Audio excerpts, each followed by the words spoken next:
Hello, I'm from the U.S. government with an update on our pandemic response. In the space of just a few months, our "don't worry bro, it's just the flu" policy has gotten a shit ton of you killed. Some say this tragedy was inevitable, but actually, studies show that if we'd simply responded like other governments who listen to scientists instead of Chuck Woolery and the My Pillow guy, we could have prevented almost all of those deaths. Unfortunately for you, the amount of responsibility we take in doing our job comes to approximately fuck all, which is why we got more of you killed than 50 9/11s. Trump 2020. With a president like this, who needs terrorists?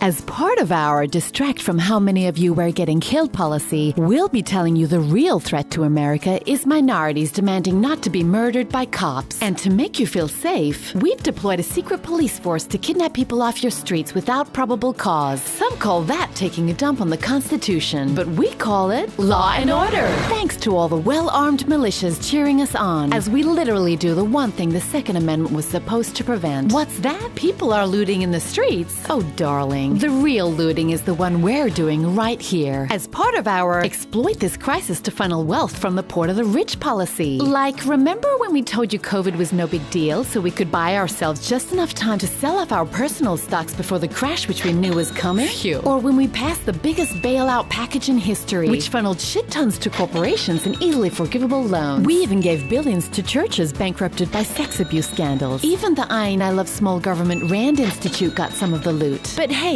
don't forget that single barely above minimum wage check we sent you. You know, the one you simply handed over to your landlord to pay the rent, who in turn handed it to a bank to pay their mortgage, which is how we laundered another $1 trillion to banks through the working class. Profits made, profits kept. Now millions of you face homelessness and 1 in 5 families are going hungry. But look on the bright side. Billionaires regained $500 billion of their wealth. We're not in this together. If you survive till November, be sure to re-elect us so we can get the rest of you killed in the looming climate and extinction crisis. You know, that other crisis we're ignoring and plan to profit from obscenely at your expense. Trump 2020. Fuck you. Of course, we realize that after lying to you, robbing you, and getting your loved ones killed, some of you might be contemplating not voting for us. But don't worry. That's why we've adopted our deregister millions of you policy, as well as our close polling stations, file lawsuits, and let's spread bullshit about voter fraud policy. And if that's still not enough, well, maybe we'll just cancel the election. Trump 2020. Now get back to work, America. Our stocks won't make themselves go up, you pieces of shit. God bless America, except Portland and Chicago.